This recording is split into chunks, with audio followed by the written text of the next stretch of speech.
Hawaii used to symbolize the American ideal, a lush, tropical paradise where life moved slower and community ran deep.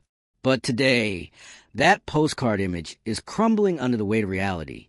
Soaring housing costs, driven by tourism and outside investment, are pricing locals out of their own neighborhoods. Longtime residents, especially Native Hawaiians, are being pushed to the margins, watching their culture fade as their homes transform into high-end rentals and vacation getaways. Don't get fooled by the label. Subscribe now to uncover what's really behind your favorite brands, and get the truth Big Food doesn't want you to see. This isn't just a real estate problem. It's a cultural crisis unfolding in real time.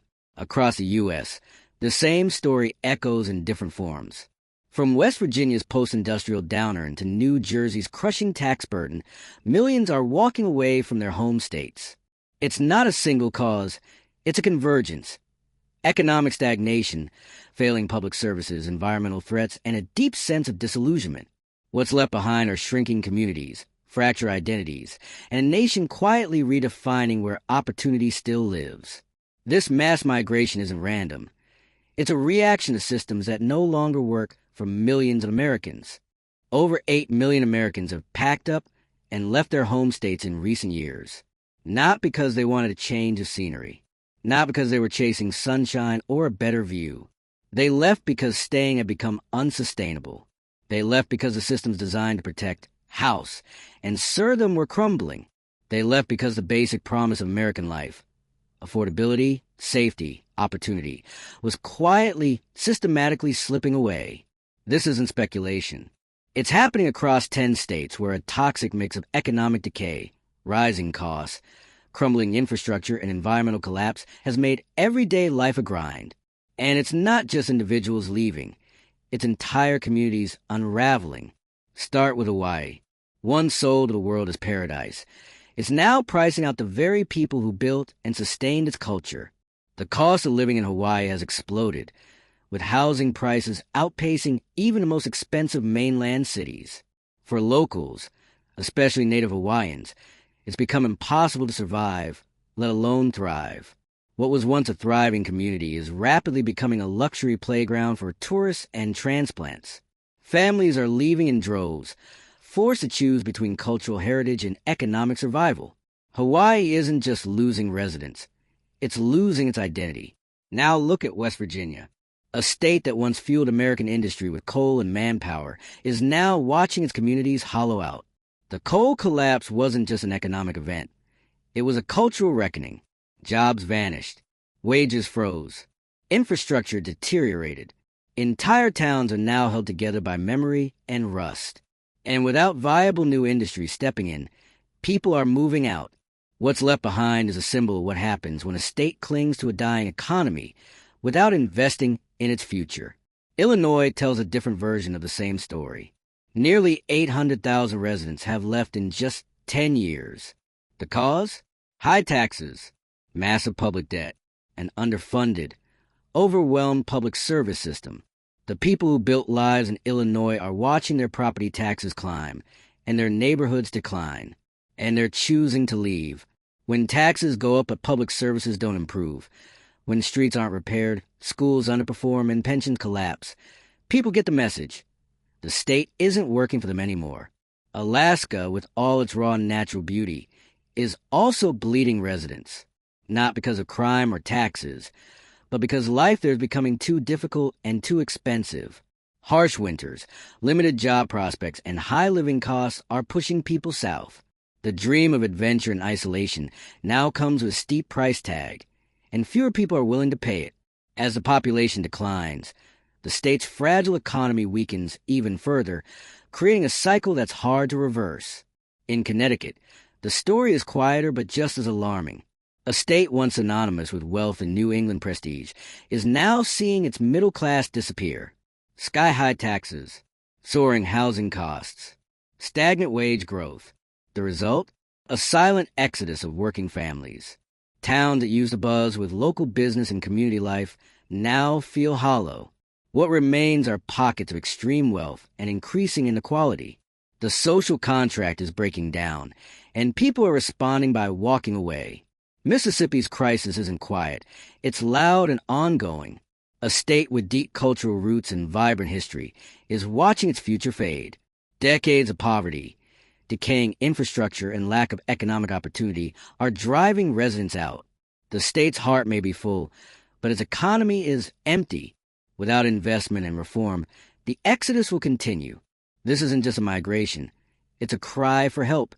Louisiana, meanwhile, is being slowly swallowed by the sea. Rising water levels, constant hurricanes, and severe erosion are making vast parts of the state uninhabitable. And it's not just a climate story, it's an infrastructure story. The systems meant to protect people aren't holding up. Whole communities are being displaced, not by choice, but by necessity. This is a state in environmental crisis, with real human consequences. People aren't just moving, they're being pushed out by forces bigger than themselves. North Dakota's oil boom once made it one of the fastest growing states in America. But when oil prices dropped, so did the population. Harsh winters, geographic isolation, and a reliance on a single industry created a fragile economy. Without consistent energy revenue, there's little left to keep residents rooted. Jobs are drying up. Communities are shrinking. And like other resource-dependent states, North Dakota is learning the hard way what happens when boom turns a bust. New Jersey offers yet another warning. High incomes and strong infrastructure weren't enough to keep people. The reason? Taxes. Relentless, suffocating taxes. Combine that with one of the highest costs of living in the country, and it's no surprise people are fleeing. Even upper-middle-class families, those who should be thriving, are feeling squeezed. The dream of stability and prosperity isn't matching the reality. New Jersey's mass departure is a lesson in how even the best-run systems can collapse under the weight of bad policy and financial overreach. And then there's Puerto Rico, a U.S. territory, not a state, but fully embedded in the American story. Decades of economic neglect, political dysfunction, and environmental disaster have forced hundreds of thousands to relocate to the mainland.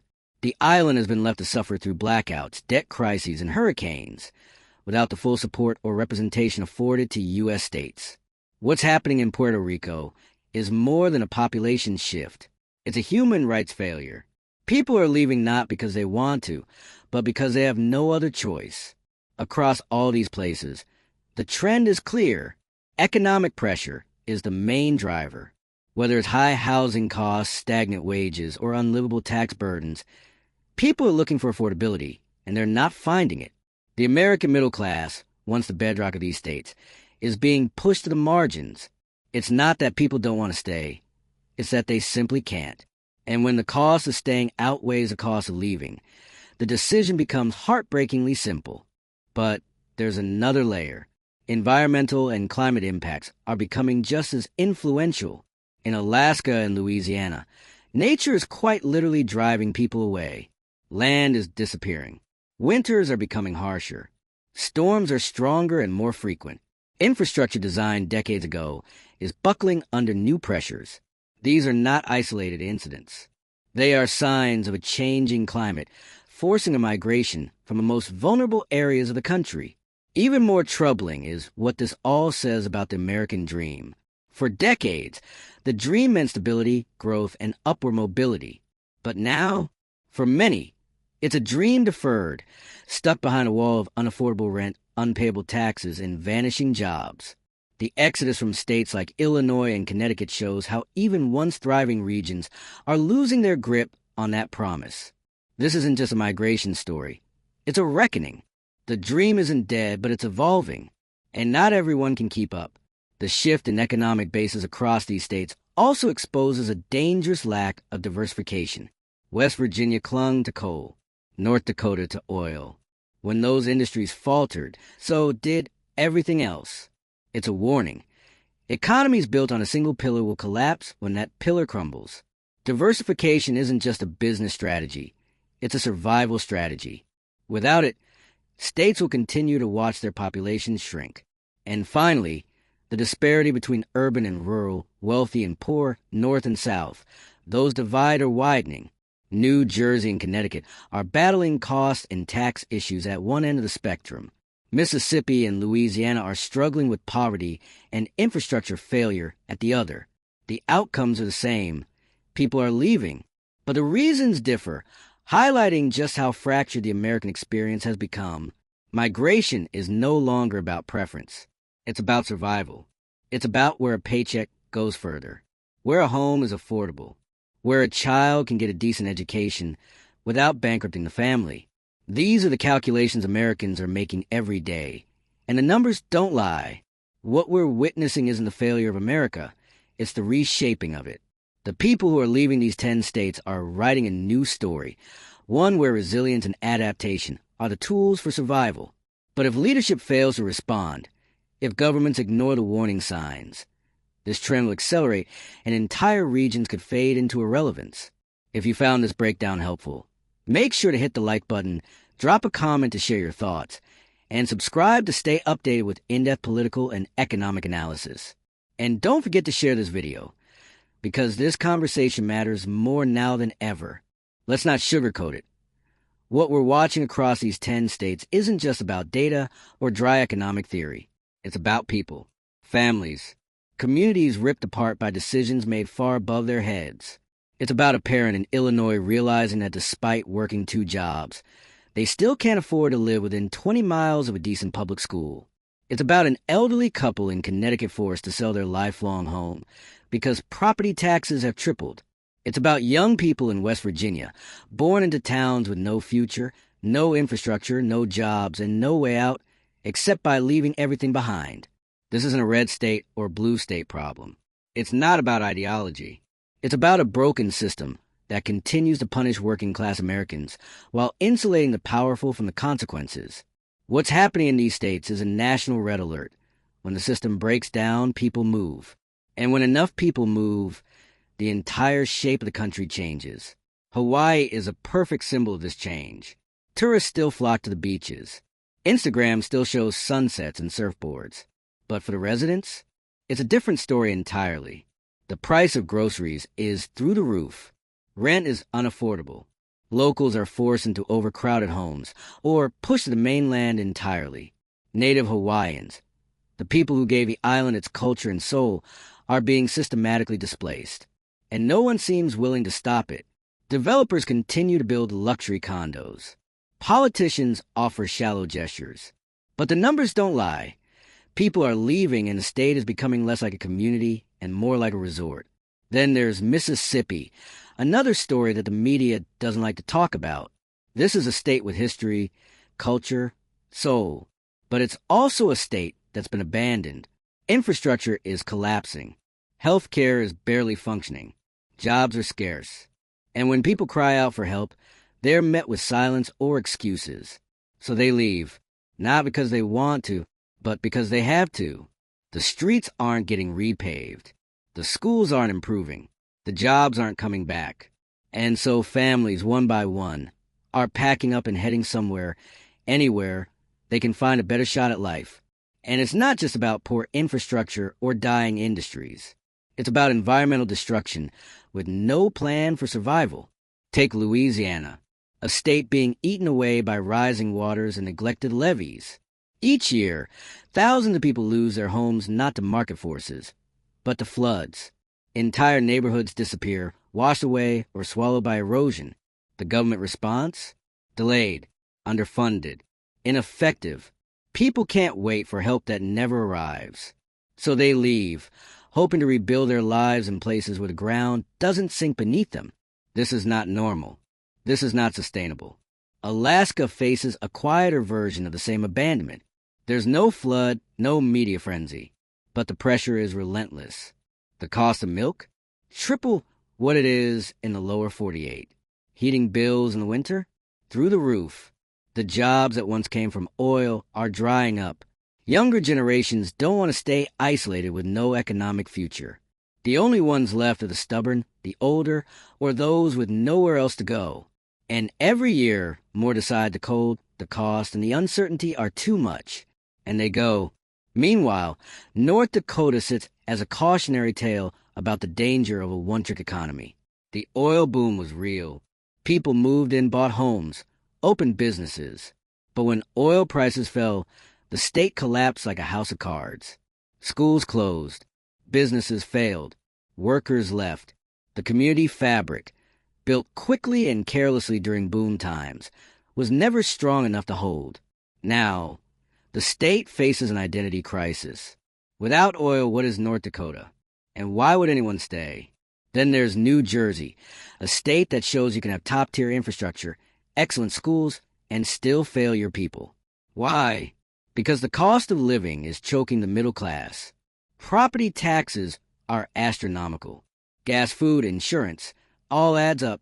And for many, it's just not worth it anymore. The very things that once made New Jersey desirable are now unaffordable. So people cross state lines, into Pennsylvania, into Florida, into anywhere cheaper, and they don't come back. Connecticut, once a symbol of affluence and class, is now a warning sign. Yes, there are still pockets of wealth. But look past the gated communities, and you'll find a middle class that's drowning. High taxes, expensive housing, stagnant job markets, and worst of all, a growing sense that nothing is going to change. It's not explosive, it's not dramatic. It's just a slow bleed, and that's sometimes worse, because people leave quietly. Schools lose students. Small towns lose their tax base. And before anyone notices, the town is gone. Puerto Rico adds an entirely different kind of heartbreak to the map. It's a U.S. territory, yes, but it's treated like a forgotten stepchild. Constant blackouts, poor infrastructure, political neglect, and then storm after storm. After Hurricane Maria, people fled by the thousands. They didn't just lose their homes. They lost hope. And even now, years later, the exodus continues. The island is bleeding talent, energy, and youth. And the mainland mostly ignores it. This pattern, economic stagnation, environmental vulnerability, and political inaction, is what ties all of these states and territories together. Whether it's taxes or floods, inflation or crumbling roads, the story is always the same. People are being forced to make impossible choices. Stay and suffer, or leave and start over. And yet, what's just as important as who's leaving is who's being left behind. The elderly, the poor, those tied to the land or their families. These are the ones who can't leave, even if they want to, and as the population shrinks. So do resources. Grocery stores close. Hospitals downsize. Schools consolidate. The quality of life plummets even further. It's a vicious cycle, and it's playing out in real time. This is no longer a theoretical debate. The numbers are in. The trend is clear. And the consequences are piling up. When millions of Americans leave their home states, it's not just about population statistics. It's about the soul of the country shifting. The demographics are changing. The economy is rebalancing, and the social fabric that ties the whole communities together is being pulled apart. But here's the uncomfortable truth. It didn't have to be this way. These states weren't doomed. They were mismanaged, ignored, strangled by outdated economic policies, strangled by neglect, and left to fend for themselves. They needed investment. They needed forward-thinking leadership. They needed plans for climate adaptation, tax reform, and economic diversification. But they didn't get any of it. They got delay, denial, dysfunction. Now, the question isn't whether the exodus will continue. It's how deep the damage will go. Will new leaders rise and steer these states toward recovery? Or will they double down on failure? Will the federal government step in and offer support? Or will it keep pretending this is just a temporary trend? Because it's not. It's a reshaping of the American map, a demographic and economic earthquake, and the aftershocks will be felt for decades. Every year this trend continues. The divide between thriving and collapsing states grows wider. You can see it in the headlines, but more often you feel it in the silence.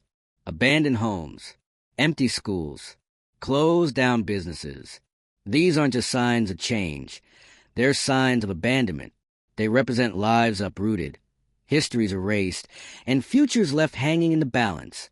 Look closer, and what's happening isn't random. It's not some natural demographic shift.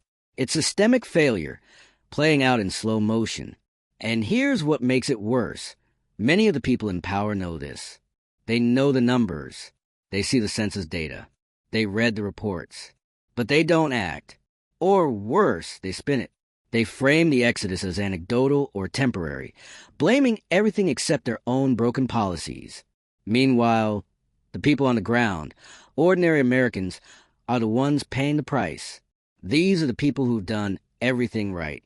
They worked hard, paid their taxes, bought homes, raised families, and yet now they're told that they can't afford the new cost of survival. That's their problem. If they're flooded out, priced out, or taxed out, it's just market forces. As if it's all inevitable. As if it can't be fixed. But it can be fixed. It just won't be. Not by the same leaders who let it happen. What this migration tells us is simple. People want stability. They want affordability. They want safety, opportunity, and dignity. When their home state stops offering that, they leave. And the places gaining population, the states people are running to, they're the ones who listened, who adapted, who didn't bury their heads in tax hikes and empty promises. And for those 10 states at the center of this crisis, this is a wake-up call. This is what happens when leaders ignore the cracks until the foundation gives way. You can't tax people into poverty and expect them to stay. You can't neglect infrastructure, healthcare, education, and then wonder why the population is shrinking. You can't pretend that rising seas and collapsing industries are someone else's problem. This is the cost of failure, and it's measured in more than just numbers. It's measured in lost communities, fractured families, and a growing sense that the American dream is slipping further out of reach. If you watched all the way to this point, you know this matters. You know this is bigger than politics. It's about the survival of communities that once defined the heart of the nation. So don't just scroll past it. Hit the like button if this resonated with you. Share this with someone who needs to hear it. Drop a comment and tell us what's happening in your state. And subscribe to stay updated, because the Exodus is just one piece of a much larger story. And we're not done telling it.